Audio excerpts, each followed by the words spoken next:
യൂണിറ്റിയിലെ ഏറ്റവും ഇമ്പ്രസീവ് ആയിട്ടുള്ളൊരു ഫീച്ചറാണ്. യൂണിറ്റിയിൽ മാത്രമല്ല, അൺറിയൽ എഞ്ചിനിലും ഉണ്ട്, ബാക്കിയുള്ള എഞ്ചിനിലൊന്നും എനിക്കധികം അറിയില്ല. നാവ്മെഷ് ഏജൻറ്റ്, അതായത് പാത്ത് ഫൈൻഡിങ്. ഒരു ഐനെ നമ്മൾ ഗെയിമിലിടാണെങ്കിൽ ഒരു പൊസിഷനിലേക്ക് നമുക്ക് എത്തണം എന്ന് വിചാരിക്കാം. എത്തണമെങ്കിൽ എന്താ പറയുക, എത്താനുള്ളതിലേക്ക് വലിയ പാടൊന്നുമില്ല, നമുക്ക് സിമ്പിൾ സ്ക്രിപ്റ്റ് വെച്ച് എഴുതാൻ പറ്റും. പക്ഷേ അതിന് മുമ്പിൽ നമുക്ക് വല്ല ഇതുണ്ടെങ്കിൽ, അതായത് ഒരു പ്ലെയർ, ആ പ്ലെയറിൻ്റെ നേരെ ഓപ്പോസിറ്റായിട്ട് ഒരു AI ഉണ്ട്, അതിൻ്റെ നടുവിലായിട്ട് വലിയൊരു കല്ലുണ്ട്. കല്ലിൽ കൂടെ AIക്ക് പോകാൻ പറ്റില്ല. അങ്ങനത്തെ സാഹചര്യത്തിൽ AI കല്ലിന് ചുറ്റും റൗണ്ട് ചെയ്ത് പോകേണ്ടി വരും.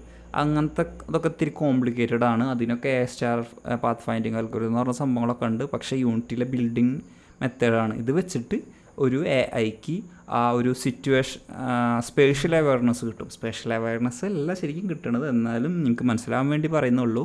അതായത് അവിടെ വല്ല ഒബ്സ്റ്റിക്കിൾസ് അതിൻ്റെ പൊസിഷൻ ബ്ലോക്ക് ചെയ്യണമെങ്കിൽ അതിന് ചുറ്റും കറങ്ങിപ്പോവാനും തിരിഞ്ഞു പോകാനും ഒക്കെ ഉള്ളൊരു കഴിവ് ഒരു AIക്ക് കൊടുക്കാൻ നാവ്മെഷ് ഏജൻറ്റിന് പറ്റും.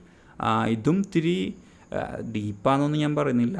ഉദാഹരണത്തിന് നമുക്ക് ഇതിനെ നമ്മൾ റെഫർ ചെയ്തിട്ട് .set-destination എന്ന് കൊടുത്തൊരു ഡെസ്റ്റിനേഷൻ കൊടുക്കുകയാണെങ്കിൽ അങ്ങോട്ട് പോകും. അതിന് സൈഡിൽ എവിടെയൊക്കെ വല്ല ബ്ലോക്ക് എന്തെങ്കിലുമൊക്കെ ഉണ്ടെങ്കിൽ അതിനൊക്കെ കറങ്ങി തിരിഞ്ഞ് മറിഞ്ഞൊക്കെ ഈ AI പോകും.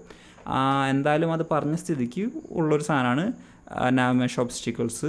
ഇത് വെക്കുകയാണെങ്കിൽ ഒരു ബ്ലോക്ക് പോലെ വെച്ചാൽ ഒരു നാവ്മെഷിൻ്റെ ഒരു സ്ഥലത്ത് ഒരു ഒബ്സ്റ്റിക്കിളായിട്ട് ഇത് ക്രിയേറ്റ് ചെയ്യാൻ വേണ്ടി യൂസ് ചെയ്യുന്ന ഒരു കമ്പോണൻ്റാണ് ഇത്.